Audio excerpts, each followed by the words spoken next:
I made $6,000 in 1 month with DoorDash and Uber Eats. Today, I'm going to break everything down. I'm going to tell you about my income, my expenses. I'm also going to be sharing if you can do this same thing and also the strategy that I used to make it happen. This is the most important video I have made in this series, way more important than any of the ride-alongs. It will be a longer video than usual, but hopefully you stick around and you find out all of the strategies I used to make $6,000 in 1 month. We have the income, $6,017.32. That's how much I made on the apps, DoorDash and Uber Eats. Of course, I believe I made $55 in cash tips, but we're just not really going to include that into the equations. On DoorDash, I made, just believe, like over $2,800, and on Uber, I made just under $3,200 to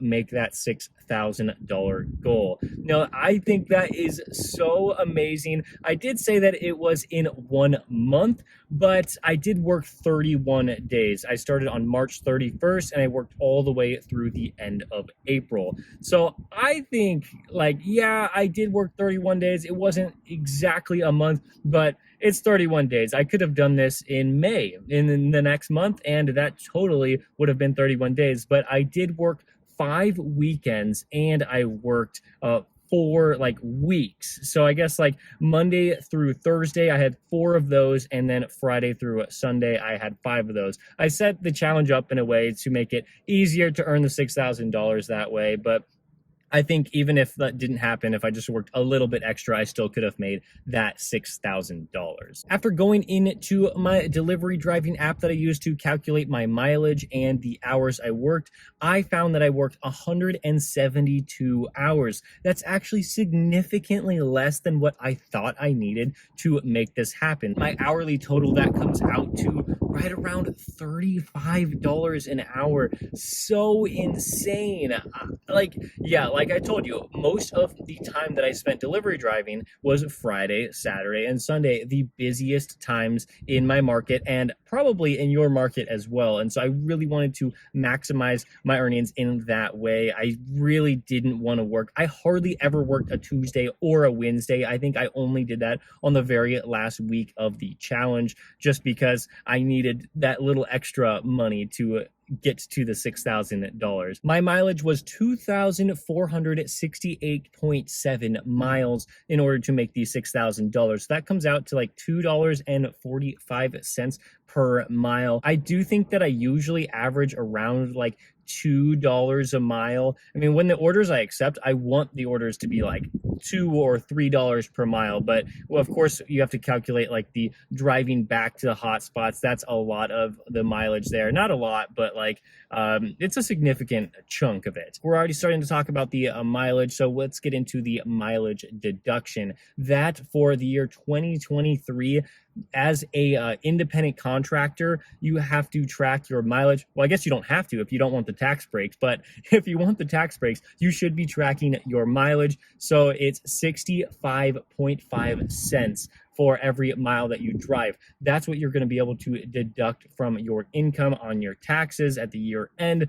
And so if you multiply that by the amount of mileage I drove, 2,468.7 miles, then you get a estimated tax deduction of $1,617. If you want to deduct that from the amount of money I made with these apps, then you have $4,400.32 of taxable income. I am not taxed on the $6,000 that I made, which is so nice, and one of the reasons why I love being an independent contractor. But of course, like, I'm using my own car, there are definitely huge expenses with that, but the mileage deduction factors that in. So actually, if you drive more miles, then you get more of a deduction. So let's say if my dollars per mile ratio was somewhere around like $1, then I would have a huge mileage deduction and I would have even less of a taxable income for this month. If you want to factor in my gas expense into this, I have the number right here. Let me look at it. It is $533.52. That is the amount of money I spent on gas, and that actually does include a little bit of the personal gas. Like I didn't only drive this car for delivery driving. I used it for personal reasons. I would say I didn't drive it that much though, and so coming out to like just over $500 in gas when the gas is like spiking in my area right now. At the start of the month, it was like $4.29 and at the cheapest gas station, and now it's like all the way up to like $5, $4.99. Like that's insane. I find that pretty disgusting. But obviously when I'm making like a good amount of money, like $35 an hour before expenses, like I'm willing to spend the money on gas. In this next calculation, I think you really get a good estimate on what my take home pay would be. I made it pretty simple. I just took the gross income that I made, the $6,000, and then I subtracted the mileage deduction, what I can deduct from my taxes, and got the $4,400 number. And then I just use that, and then I multiply that by the amount of hours that I worked. Well, I divided that by the amount of hours that I worked, and I got around $25 an hour. I do think that this is a relatively good idea of how much money that I actually took home, because the mileage deduction factors in the cost of gas. It also factors in like the expenses that come with this car. Like, yeah, I do have some expense. Like my brakes were giving out kind of near the end of the month, and now I need to go schedule that appointment. And so I do need to either get new brake pads, hopefully just brake pads, but I might need to get my brakes completely replaced, which is kind of a costly expense. But like the mileage deduction factors all of that in, so that like it's easy to take the standard mileage deduction, and you don't have to worry about like itemizing every single deduction that you can. And so for me, that just works out. So $25 an hour after expenses, that's significantly less than making $35 an hour before expenses. But you really need to run the calculation for yourself to make sure that delivery driving is still worth it for you. I get people in my comments saying like, I work like 10 hours a day and I make $150 a day. So that comes out to like $15 an hour, which I don't know about you, but like I just don't think that I would be delivery driving if I made $15 an hour, especially when the restaurants in my area, like I noticed very recently that McDonald's and Taco Bell, just two examples, they have on their windows, they say like starting pay is $17 an hour. And so you don't have to drive your own car. I mean, you have to get to the restaurant, but you can just work there for $17 an hour, and like managers make even more than that. And so I think like if you're delivery driving for $15 an hour and you have to pay for gas, and then you can just work at Taco Bell for $17 an hour, like there's nothing wrong with working at Taco Bell if you're going to get paid more than that, more than delivery driving. So that's definitely something to consider if you are in this situation where you're not making a lot of money. Now I want to get into getting better orders, because this will significantly increase your income if you're able to figure this out. On DoorDash and Uber Eats, I have something slightly different when it comes to acceptance rate. Your acceptance rate actually does matter. That's what I found out during this challenge. On DoorDash, if you're not in the Diamond program in this area, you're not getting very good orders. And so I believe that would be the same in other areas for the Diamond program for your area. Like I just think like my orders just dropped significantly. Like the amount of like good orders, like I just don't really get a whole lot anymore. But of course I do have the large order program, which has absolutely saved me. But if I did not have the large order program, getting these like $30 tips, $40 tips like consistently, like yeah, I just don't even know if I would be able to DoorDash unless I was in that Diamond program, which I know has access to better orders. However, if you are in the Diamond program, you have to at least accept 50% of orders. Now, that is going to be a problem because, yeah, you have access to the better paying orders. So you're definitely going to be accepting those good offers, but you're also going to be accepting those bad offers because DoorDash knows that they can send you the bad orders because you have to accept at least half of them. And so like you get good orders, you also get bad orders. But when you're not in the Diamond program, you just get a lot of bad orders, but you can reject as many as you want. So there is definitely a trade-off there. The large order program on DoorDash definitely helps. And like, that's so amazing. I'll link the video to what I made about the large order program because I want you to succeed as a delivery driver. So make sure to watch that after this one. With Uber Eats, I don't think acceptance rate matters that much. I don't think they're like playing a lot of these games that DoorDash is. They do want you to be active. That's what I have learned. Is like they want you consistently accepting orders and staying busy, but I don't think they exactly look at your acceptance rate. Of course, this is just speculation. Like I don't have hard facts, but like I did a lot of deliveries during this $6,000 month. And so like I have the knowledge and experience from that. And so like that's just like me sharing what I think is going to be helpful for you. I would say that both apps though focus on customer satisfaction.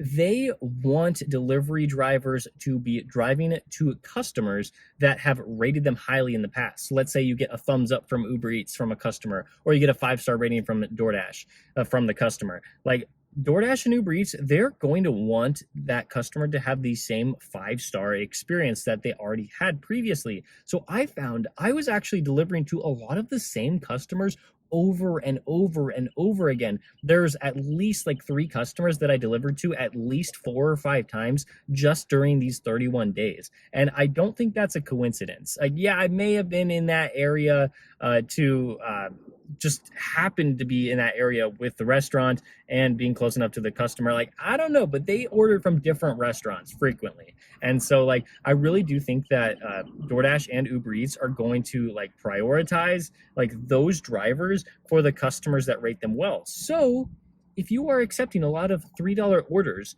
and the customer is like, oh, this is a great experience, 5-star, well, they might pair you up with that customer again where they're going to give you a $3 order. So if you're consistently accepting those higher paying offers and those customers are rating you 5 stars over and over and over again, well, DoorDash and Uber Eats, they're gonna be like, okay, well, this driver and this customer, they pair really well together, so let's just continue to offer those ones to the delivery driver. So I think that's how I consistently get higher paying orders. But of course, the market is a huge factor, so let's get into that too. The market, you really want to be delivery driving in an area that has the highest population possible and the highest income possible. That's what I've learned. Like, yes, of course, if you decide to move to an area like that, then your rent and all of your expenses will go up. They'll just increase because, of course, like if you're living in an area with other people with high incomes, then that's just going to happen. So you really have to factor that into the equation. But like if there's a lot of people in your area ordering food, you can be more selective with your orders and you can decide, oh no, I'm not taking any of those terrible offers and I'm only accepting the really good ones. But if you're in a small town, you might not have the ability to reject as many as you want. Also, a huge strategy that you need to focus on is the time of day. Like I already mentioned in this video, I worked a ton of dinner shifts. I worked a ton of shifts on Friday, Saturday, and Sunday just because there's more orders out there.